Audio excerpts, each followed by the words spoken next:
एक दुखद घटना सामने आ रही है, जिसमें उत्तर प्रदेश के आगरा में तैनात एक अग्निवीर सैनिक ने आत्महत्या कर ली है। बताते हैं कि 22 वर्षीय श्रीकांत कुमार, जो कि वायुसेना में स्टेशन आगरा में तैनात थे, उन्होंने मंगलवार देर रात को खुद को सरकारी राइफल से गोली मारकर आत्महत्या कर ली। अब जानने की बात यह है कि श्रीकांत कुमार कौन थे। श्रीकांत कुमार मूल रूप से बलिया उत्तर प्रदेश के रहने वाले थे और दिसंबर 2022 में ही उनकी वायुसेना में भर्ती हुई थी। 3 जून को वे छुट्टी पर घर गए थे और 13 जून को वापस लौट आए थे। फिलहाल जांच एजेंसियां जांच कर रही हैं कि अग्निवीर श्रीकांत कुमार ने आत्महत्या की तो इसके पीछे कारण क्या थे। श्रीकांत जी के आत्महत्या करने के कारण अभी तक स्पष्ट नहीं हो पाए हैं। वायुसेना भी इस मामले की जांच कर रही है। इस घटना से जुड़े कुछ और महत्वपूर्ण बिंदु में हम और आप बात करते हैं कि श्रीकांत ने आत्महत्या के लिए सरकारी राइफल का ही इस्तेमाल क्यों किया। वह अभी हाल ही में छुट्टी से वापस लौटे थे। आत्महत्या के कारणों का अभी तक पता नहीं चल पाया है, लेकिन संभावनाओं से कुछ भी इनकार नहीं किया जा सकता। जब वो छुट्टी से वापस लौटे थे तो कोई कारण उनका घर का भी हो सकता है और यहाँ पर आकर के आत्महत्या की है तो फिर वायुसेना में भी कोई कारण बन सकता है।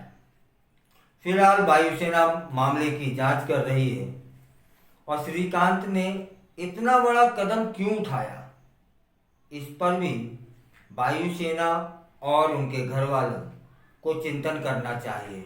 हो भी रहा होगा। क्या उन्हें किसी तरह का तनाव था या उनके आखिरी दिनों में, चाहे वह वायुसेना के लोग रहे हों और चाहे वह घर के लोग, उनके संपर्क में जो जो आया उनके बयान दर्ज होने चाहिए कि उन्होंने क्या महसूस किया। फिलहाल वायुसेना में उन्हें कोई परेशानी थी या नहीं, या नई भर्ती होने वाले सैनिकों को पर्याप्त मानसिक स्वास्थ्य सहायता दी जाती है या नहीं।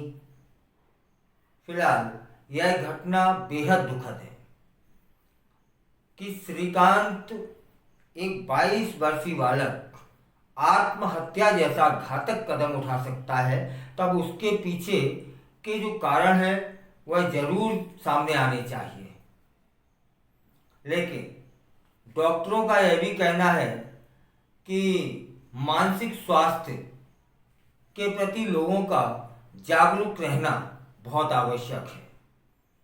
हमें अपने आसपास के लोगों से मिलते रहना चाहिए, उनसे खुलकर अपनी बातें करते रहना चाहिए। यदि आपके अंदर कोई दुख है तो दुख भी शेयर करते रहना चाहिए, या खुशी है तो खुशी भी शेयर करते रहना चाहिए।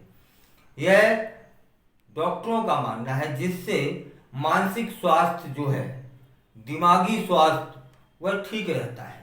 भाई हमें कोई कारण बन गया, हम घुट रहे हैं, पिस रहे हैं, वही कारण बन जाते हैं यह सब घातक कदम उठाने के लिए।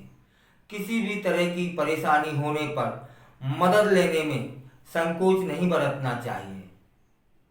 फिलहाल श्रीकांत कुमार की आत्महत्या एक दुखद घटना है। हमें उनकी आत्मा को शांति देनी चाहिए और उनके परिवार के प्रति अपनी संवेदना प्रकट करनी चाहिए।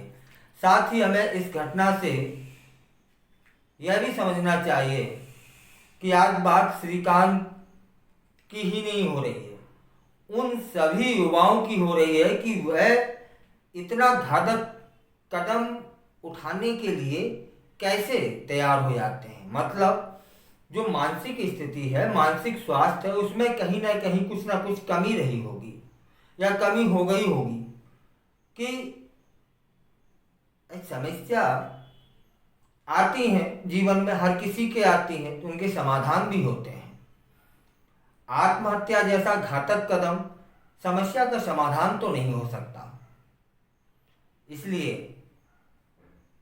युवाओं को अपने मानसिक स्वास्थ्य के प्रति जागरूक रहने की आवश्यकता है। और यहाँ एक बात और बताते चलते हैं कि यह बेहद दुखद घटना है। हर एक पहलू पर विचार होना चाहिए। क्या वह कारण थे कि श्रीकांत अपने आप को रोक नहीं पाए घातक कदम उठाने से? क्या उन्हें वायुसेना में परेशानी थी? क्या उनके घर से कोई परेशानी थी? क्या वायुसेना में जाने के बाद वह संतुष्ट नहीं थे या वहां कुछ परेशानियों का सामना कर रहे थे? फिलहाल जब वह घर से लौटे हैं इसके बाद, तो तब प्रश्न बनता है कि घर से जुड़ी कोई समस्या थी? यदि थी, चाहे वो वायुसेना हो चाहे वह घर हो, दोनों लोग उस 22 वर्षीय युवा के पालक थे।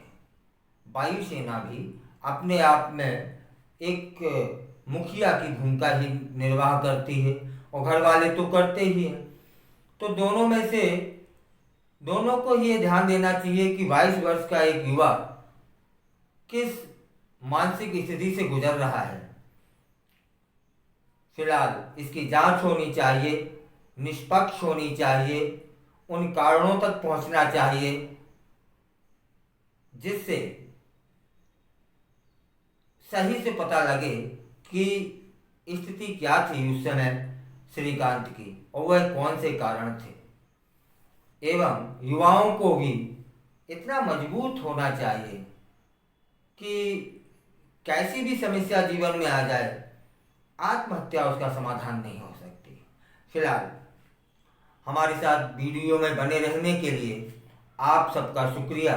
और इसी माध्यम से एक निवेदन और करना चाहते हैं आप सभी से कि श्रीकांत कुमार की आत्मा को शांति प्रदान हो, प्रभु उनकी आत्मा को अपने श्री चरणों में स्थान दें, इस बाबत आप सभी प्रार्थना जरूर करें और इस वीडियो को शेयर करते रहें जिससे और लोग भी उस पुण्य आत्मा को अपनी श्रद्धांजलि अर्पित कर सकें।